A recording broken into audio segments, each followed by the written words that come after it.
G'day mates, it's Busta here. And before the video begins, I just wanted to catch you guys quickly to fill you in on the new membership program here on YouTube. I'll try to make this quick, but please bear with me.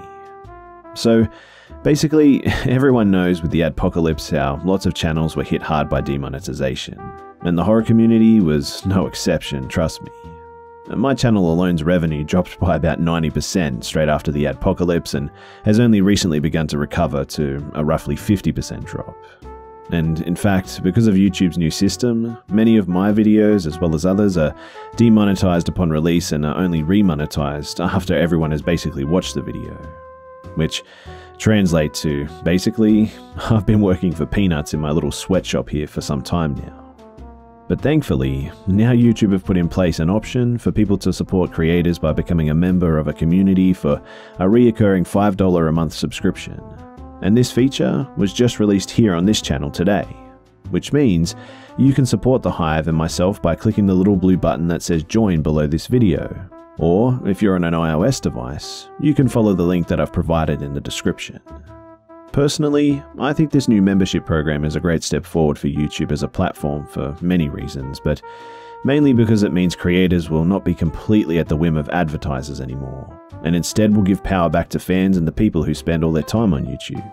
And I personally think this new option for people to support channels like mine will go a long way in keeping myself and others here on YouTube creating the videos that you guys all love. And another thing alongside helping me to continue doing this full time, you also get some custom emojis, a custom loyalty badge, and will be able to see member-only posts by becoming a member. Also, for those of you who can't afford to become members or just don't wish to, please let me reassure you that nothing will change for you guys at all. You guys will still have access to all my videos and it will be business as usual. So again, for those who wish to support me to continue to do what I'm doing here, all you have to do to become a member is hit the join button below this video, or click the link in the description and follow the prompts. Thanks for listening guys, thanks for all the support and everything you guys do for me, and without further ado, let's begin.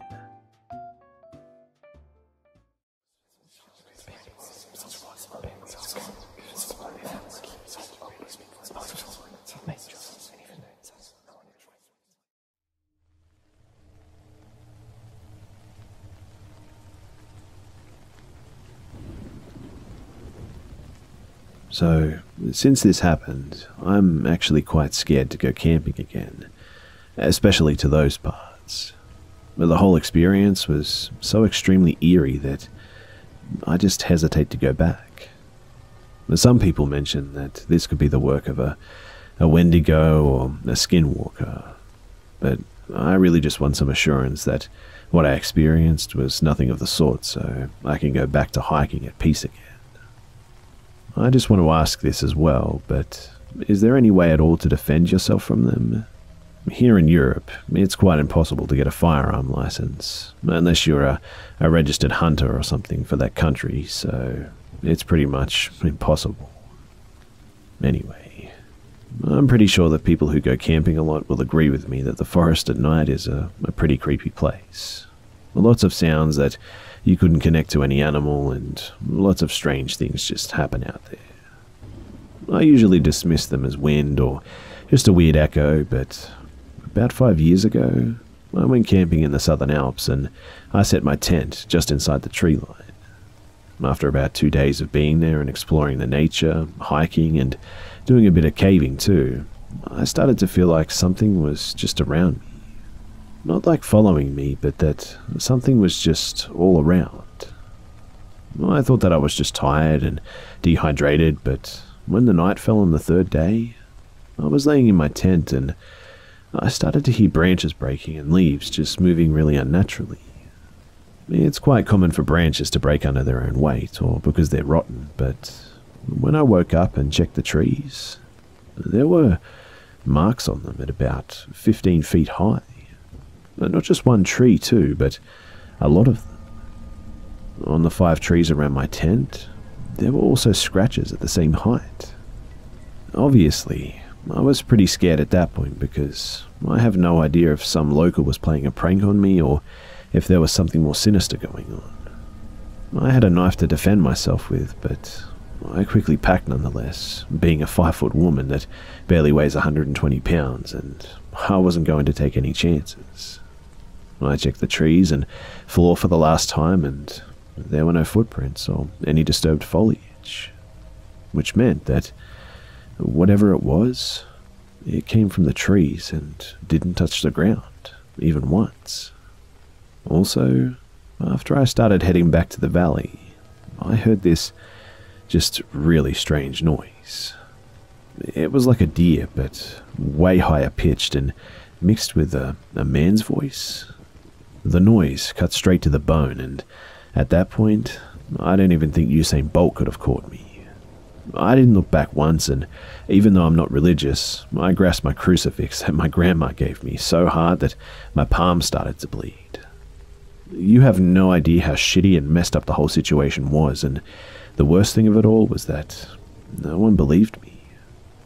After asking the locals if there were people living up there or if there was ever anything shady going on, they just ignored me and started to avoid eye contact. Anyway, thanks in advance for any answers you guys might be able to give. I appreciate it.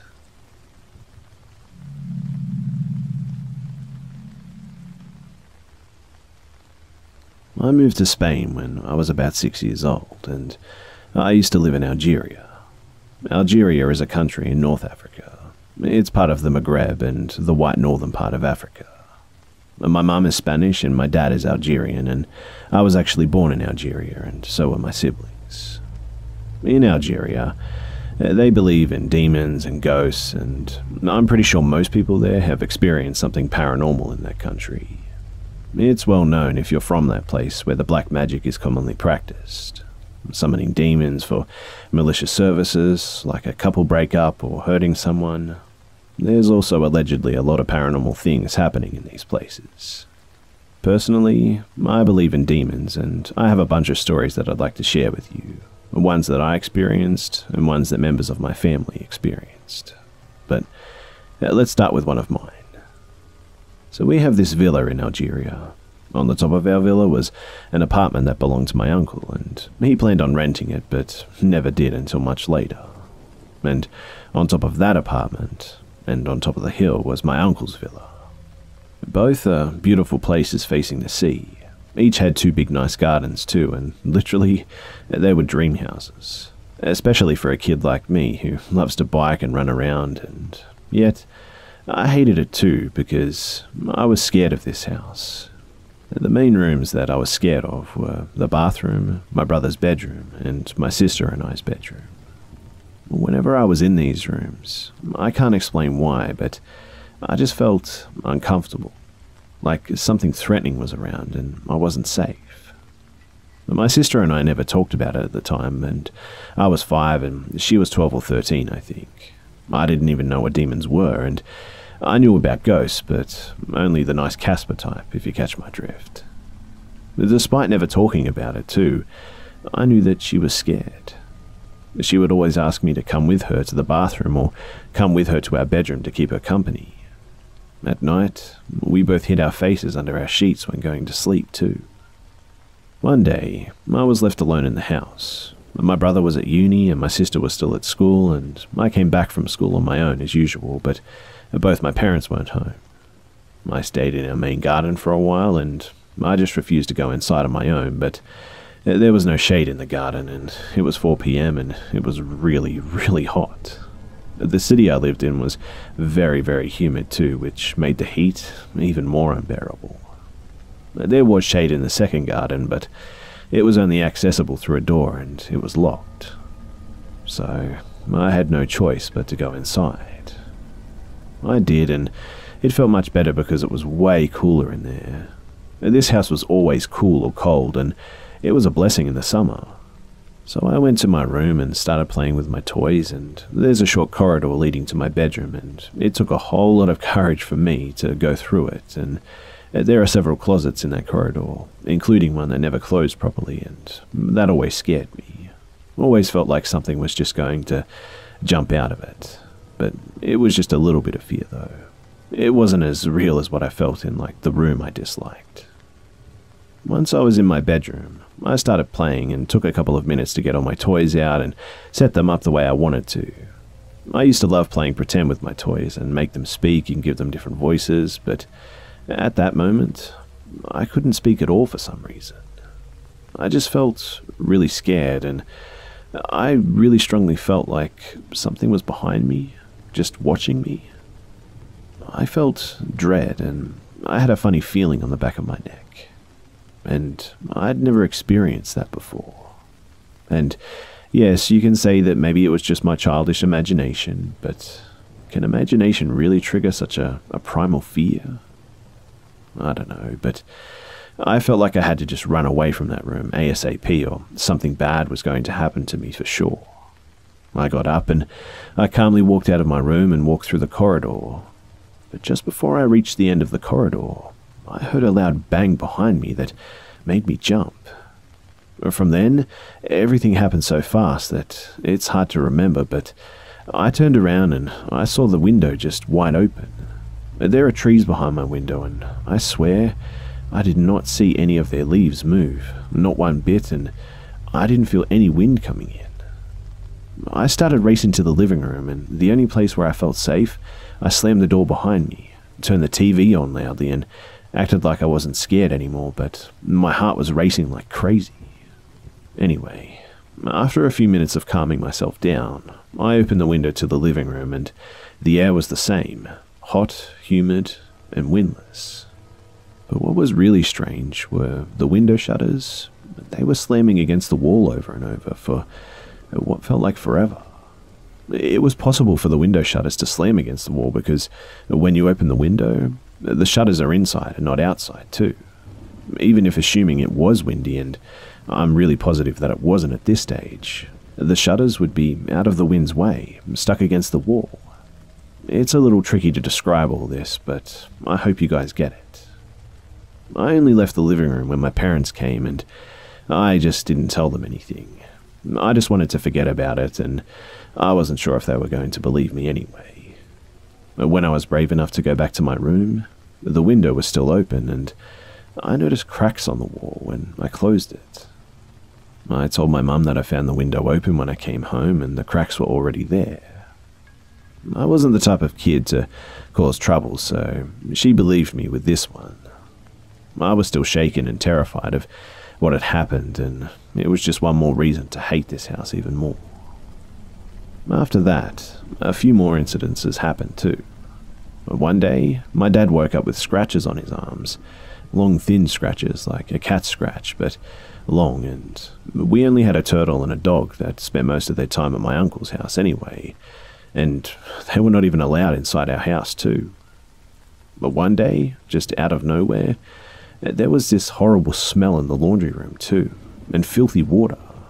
And to this day, I'm not even sure if it was water. And it just came out of nowhere. The washing machine was functioning well, and there was no leak anywhere in the walls or in the ceiling, and we were just completely baffled.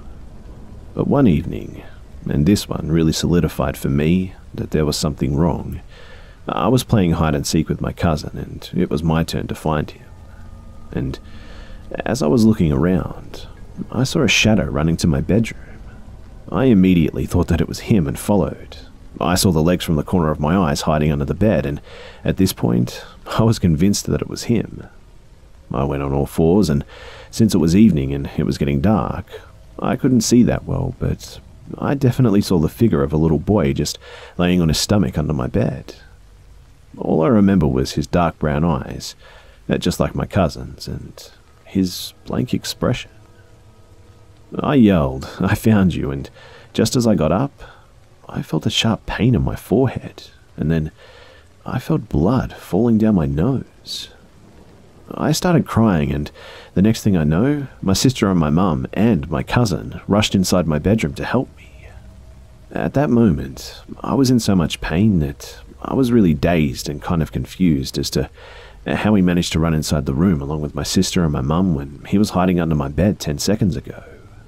And the only explanation that I can think of now is that it wasn't my cousin under the bed, which leaves me questioning to this day, who was that?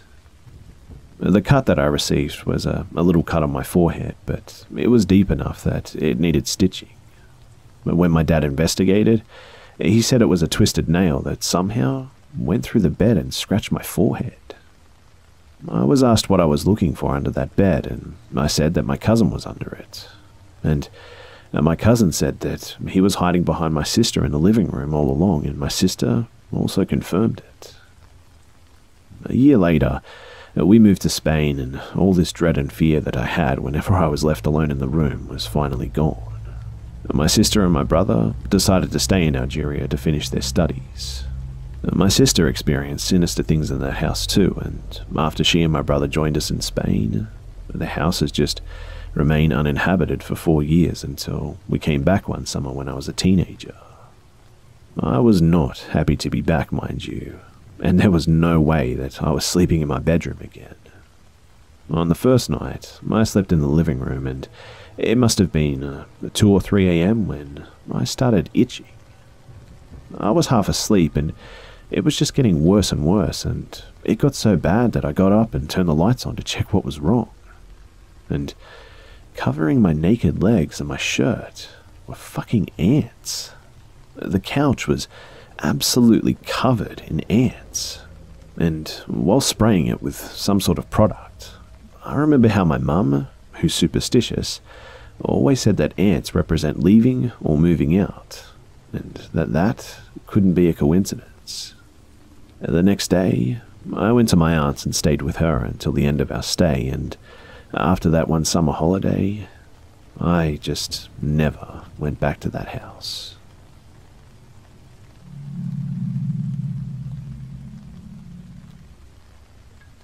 So I grew up in a really old house located in a small town in Iran. This house had 4 rooftops, 4 basements, 2 massive yards, and 3 separate parts for living. My great-grandfather, his siblings, and all their children used to live in this house too, but by the time that I was born, it was only my family. We were 5 members, and we were the only ones living there. So, most part of the house was deserted, and it was really scary at the time. The house being home to many bats made it even scarier too, but the worst part was that there were around 15 people buried in the basements, all family members from the time of my great-grandfather and before that. Most of them were children, mind you, too. It seems like in the old ages when children would die of illness upon being born or something like that, their parents would just bury them in their home. So the house was pretty creepy, but the town was also really creepy. Nearly all its population believed that this town was home to jinns. There were stories about seeing these jinns all over the place. A jinn is basically a demon from the Islamic faith. And so, during the 10 years that I lived in that house, there were many times that me and my family had seen shadows passing and things just being misplaced, the sound of footsteps and all that other haunted stuff. But we had gotten mostly used to it. But there's a particular memory that I remember very vividly, and I'd like to share that with you. So when I was 9 years old, I was playing hide and seek with my siblings and cousins. I was the seeker, and there was this room with a huge window with pink curtains. The window would open to a hallway, and I was standing in the hallway. The window was open, and I saw a very vivid white hand just grabbing onto the curtains. I was sure that it was my sister's hand, and I stood there for a bit just watching the hand, laughing with myself about how foolish my sister was that she had revealed where she was hiding like that. I went into the room, and there was no one by the window. I searched the whole room, top to bottom, because I was sure that she was there, but I didn't find anyone. And then I ran out of the room and started screaming my lungs out, and my siblings and cousins came out of their hiding places, and no one had hidden anywhere near that room. To this day, I'm still haunted by the image of that ghastly hand.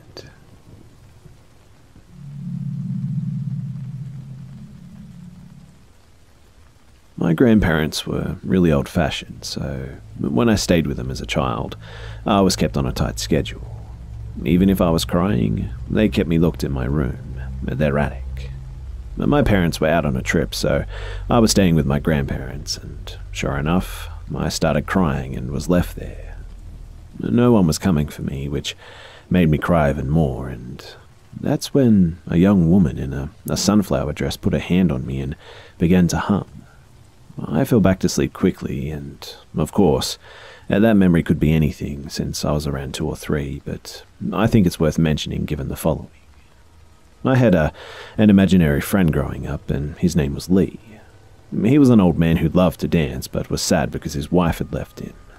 Late at night, he would come into my room and dance toward music, mostly jazz. He would tell me stories every once in a while about his favorite coffee shop and other weird life stories. My dad thought 7-year-old me was imaginative, but my mother called a priest to bless the house, and after that, I never saw Lee again. Things were quiet for a while, and nothing odd happened. My mum cancelled a few vacations here and there because of dreams she had where one of us died on said trip, and that got annoying, but she had some weird stuff and predicted the future events before, so we just kind of listened to her. My family is also very heavily invested in rodeo, and my dad is a rancher and my mum a barrel racer and so on. I was with my little brother, who would have been 5 and I about 10 at the time, and we were sitting on the top of the bleachers watching my mum compete.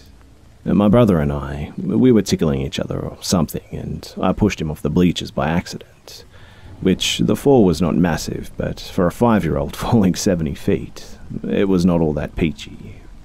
I was freaking out, and then this woman walks up to me and she smiles and hands me a Dr. Pepper. She says that I caught him and he's just sleeping. It freaked me out, but sure enough, my brother was fine, just out cold from the fall. And I have no idea where the lady went after that, so I'm not sure what the hell that was all about, but it was strange. Now, there was this mirror in the downstairs bathroom of my house. It gave me bad vibes, so I avoided going down there all the time. But on the days that I did go down there, I would look the other way and just try to get out of there as soon as possible. But one time, I stared into it, trying to overcome my fear, but I was met by an older lady staring back at me. I stood there for what felt like hours, unable to move. In fact, my mum found me and shook me out of my trance. It's a weird memory, but it's the main reason I dislike mirrors today. My family also bought a piece of land in the Gila National Forest from a practicing witch. On a side note, we actually found a stash of coke, so yeah, that was fun. But she performed sacrifices and did odd rituals on the property before we moved there. A lot of things happened there too, all starting with my dog digging up animal bones. And then everyone started hearing voices just passing the dark tree lines at night. We were remodeling the little huts and the shack she built around the property when things really started to pick up. I was left alone in the camper van that we were staying in due to the remodel when something knocked at the door. I opened it to find nothing. I look around and see something dark with red eyes behind one of the trees. It could have been my imagination, but I could have sworn that I heard it say that we come from the mines. Obviously, though, I was totally freaked out and I just locked myself in the camper and called my parents. Another side note, the property is now a rental and a weird hermit claimed to see the same thing behind trees with no knowledge of my stories or previous tenants. He moved and apparently a monk refused to step foot on the property due to a bad energy coming off of it. Also, while remodeling, we wanted to donate a bunch of tiles that we salvaged from the floor in the witch's house, some shacks, and a Catholic nun refused to accept them due to their energy again. I know this is all really weird stuff, but I'm just telling you all this because, yeah, it all happened to me. But something that the monster said stuck with me. The part about coming from the mines, I actually explored a lot of the back ends of those woods, but nothing will ever compare to when I found the empty field.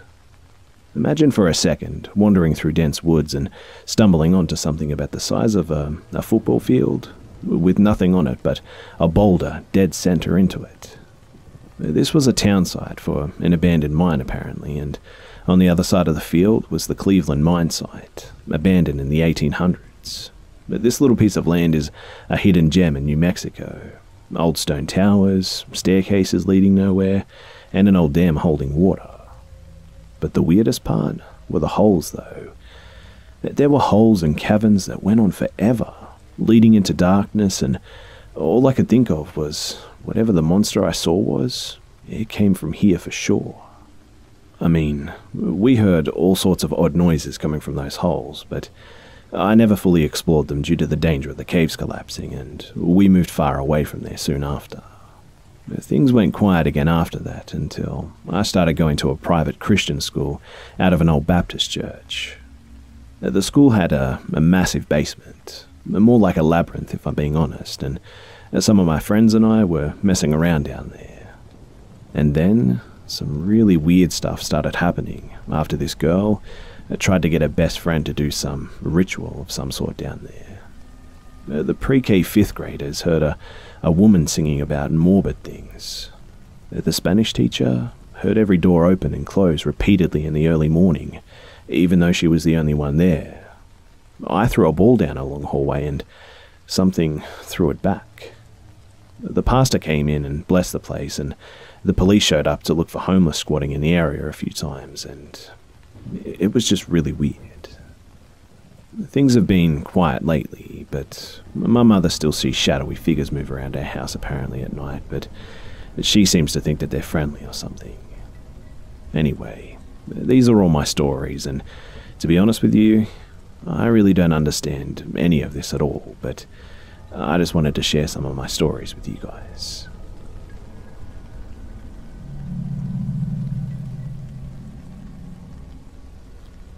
I'm a 20-year-old female university student from Australia, and this experience happened last year in the winter of 2017. I had moved several hours away from my hometown for uni, and I was looking to earn some money whilst I was studying. During high school, I had been a school tutor, and I really enjoyed tutoring, and I thought that this would be a good way to continue, so I went about finding students to tutor. It wasn't long before a mother contacted me asking about getting tutoring for her son. I'm not exactly sure of his age, as she only told me his year level, and I can't remember if I ever asked how old he was, but I think that he would have been around 9 or 10. We agreed to do the tutoring regardless at their house, and we arranged a time to meet for that week. On the arranged day, I drove to their house for our first session. It was the usual first meeting. The mother was lovely and her son was very cooperative, if a little quiet. When you're a tutor, all you want is a student who will try hard and listen to your instructions, and this student was perfectly well behaved. Their house was a small cottage-like house, but it was really neat. We worked at the kitchen table in the dining room, which formed an L shape with the living room. The entranceway was in the corner formed by the two rooms. Off the dining room or entrance corner was the student's room.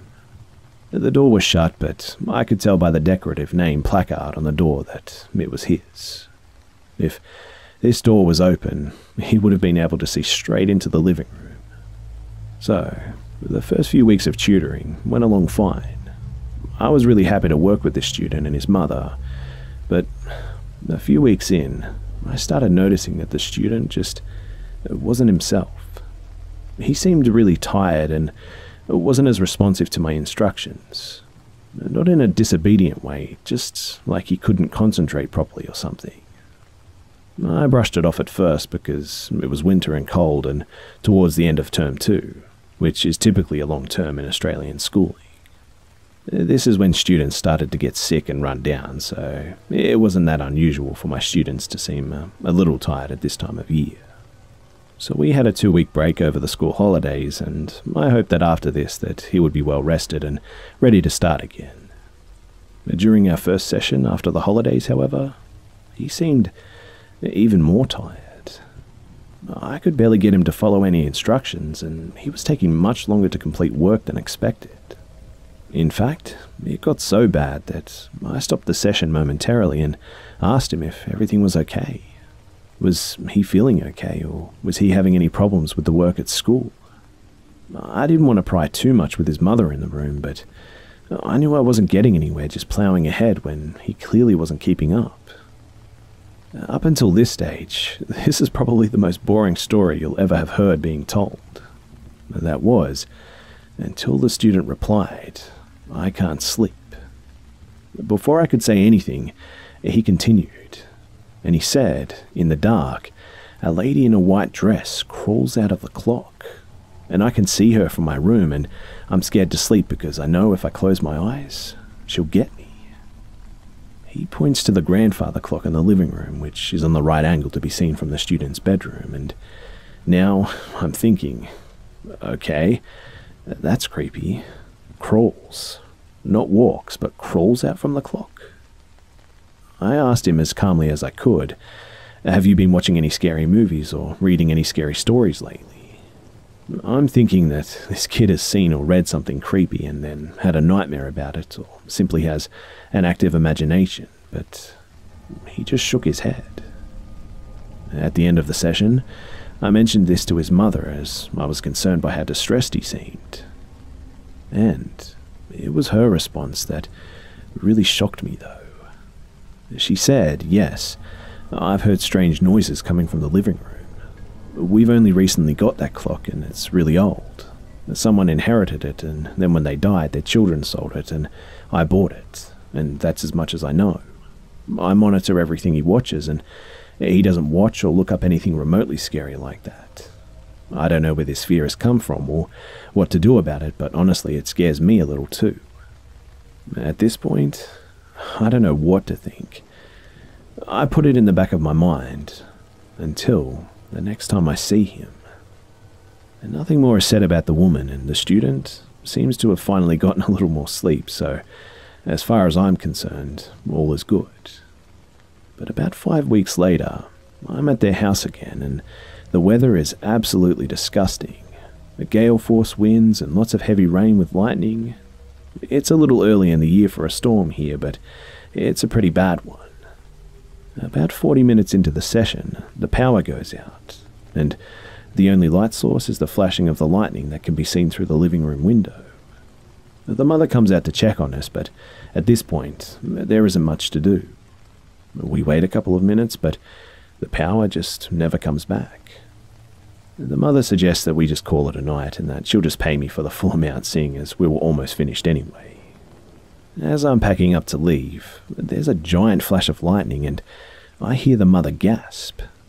I look up and I swear to you that I saw the hem of a white lace dress drag across the floor in front of the grandfather clock and into the shadows. And well, I wasted no time getting out to my car that night. The whole event really chilled me to the bone too, because I've never really believed in ghosts before this, but now I'm not so sure.